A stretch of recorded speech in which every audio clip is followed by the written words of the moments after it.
Hi, I have a take two with Therese video for Altenew here today, and this is a stamp highlight video using this beloved Daisy stamp set, which comes with some coordinating dies and a mask stencil. And I'm going to make two completely different cards today. Other than that they're using the same stamp sets and the same colour inks, they're going to look totally different. So I'm starting by creating like a watercolory background, and I'm actually using some Bristol Smooth cardstock here because I want the colours to sit well on the cardstock, and I don't want to have to worry too much about how much water I'm adding. If I used normal cardstock, you wouldn't be able to see it. And when I talk about seeing, what I like to do is actually stamp each image and add the embossing powder before I stamp the next image. That way I can see where they are. Now, I did want one of my stems to be behind the images, so I actually heat embossed my whole panel except for one of the stems. And how I got around this is I actually just stamped it straight over top of all of my embossed images because they have cooled down a little bit now. That was me testing the heat. And then I can just wipe away the excess ink, which really didn't work at all. But what I did was wipe away the excess powder. And I just used a soft paintbrush to do that. You could actually hit it with your heat tool. It will remelt, but you might see some ridges. So I found it was easier to actually stamp and heat emboss this after I'd removed the excess powder. And that seemed to work real well. Alright, I'm using some of the newer ink colours today. So these beautiful, they're kind of like yellowy orangey colour, and the pinks that were released recently, and really pretty colours, but they don't play well together. So what I like to do is initially I'm using a couple of different tones of the yellow, and I'm actually not waiting for this to dry in between. I'm using the smooshing technique. So I've got my palette, I'm adding my ink pad directly to the palette, giving it a spritz with some water, picking up with some acetate, and then just laying it over the image. When I change to a different colour, I wait for it to dry in between. I'm not using a heat tool. This took quite a while to do. I just kept coming back to it over time. It didn't take a long time to dry each time, but it was worth it. Better than getting a muddy brown. Speaking of which, I added brown. This is hazelnut. I just thought it needed a bit more depth, and so what I did was come in with the green near the base of the panel. This is the magenta, is the last colour I added, which was very bright, and it did tend to stain the white embossing powder. So I think I just didn't wipe it away quick enough, but I actually used a little alcohol wipe and a dry cloth to remove that from the white embossing powder, and that seemed to work okay. I've got a sentiment here today. It's from the Weekend Doodles stamp set, and I wanted it to be almost like a ombre two-tone effect.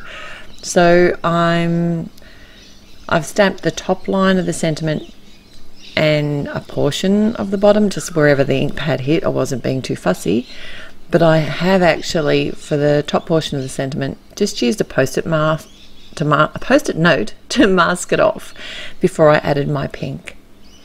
And then I do have to remove the post-it note before I stamp, and this is where a positioning tool like the Misty comes in so handy. I didn't have to line up the stamps again, and I didn't have to mix my inks on the stamps, so there's no chance of contamination. Now I've got a landscape side fold card, and I'm using lots of glue tape to adhere my panel to the front because it is a watercolour cardstock. It was wet. There is a little bit of warping, but minimal actually, really, considering. And I've added a simple white frame from the Fine Frames cover die. I adhered that on an angle, and I did use some matte medium because of the embossing, the heat embossing. I just knew that that was going to hold nice and strongly, and I popped up my sentiment. How pretty are these colours? It's kind of like that purple and orange. No, the pink and orangey, purpley, orangey pink. I do like those brights together. It's so pretty. On my second card, this is going to look totally different, but I am using the same stamp set. So I've got the mask stencil this time, and I'm using my blending brushes. I've been practicing and I think I'm getting better. I can get a lot paler colour, and I feel like I've got a little bit more control of the brush. And I was given the tip to kind of tap my brush off to the side on a scrap piece of paper by a very clever crafter, thank you very much. And that really does seem to help with less lines in the blended results. So I was really happy with how smoothly that came out. I love that you get the positive and the negative in these mask stencils. They just are invaluable, and I'm using them all the time. So I did decide to stamp layer the daisies, and I used the same pinks and oranges and greens that I used on the first card. And this is a very forgiving set to stamp layer, and I know some people really struggle with actually lining up the images as you layer them, but the guide is on the back of the packet, and that's what I'm looking at. And because there are no outlines in this particular stamp set, I didn't feel like I had to be as specific where I stamped. And they actually, I love the way how they turned out so bright. And I just altered the centers of the flowers to the opposite color of the flower that I stamped. And then I also did stamp out some stems and also a couple of leaf images, and then I actually die cut the whole lot of them out using the coordinating dies. These bright flowers, they just make me happy. I did come in and actually add a couple of layers, or just one layer actually, to the base images on my card front. I wasn't really sure what I was going to do initially, and I'm glad that I did. It just gave them a bit of extra depth. This sentiment, it's from the same set from the Weekend Doodles, and I've heat embossed that with some white embossing powder on some parchment cardstock, and I'm die cutting that out with one of the little handmade tags die, because I want this to be to make a bouquet of flowers that looks like you're going to be giving to someone.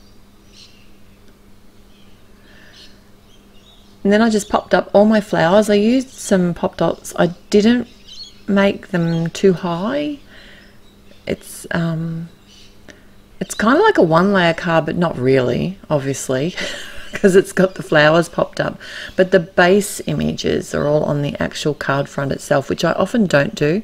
Generally speaking, I'll stamp and do I'll actually add a panel to the front of my card, but this time I was very daring and actually stamped, no I didn't, mask stenciled on the front of my card. And then I just used my glue tape and the pop dots for the rest of my images, and I have some pink twine that I've made like a double bow with, and I've using my matte medium there to adhere that to my tag and to the stems of the flowers. And I think something like this would make a really good Mother's Day card. And these flowers, they're so pretty. So I'll link everything in the description below, and don't forget to like this video if you like it, and subscribe to the channel if you haven't already. There's always heaps of inspiration here. Bye.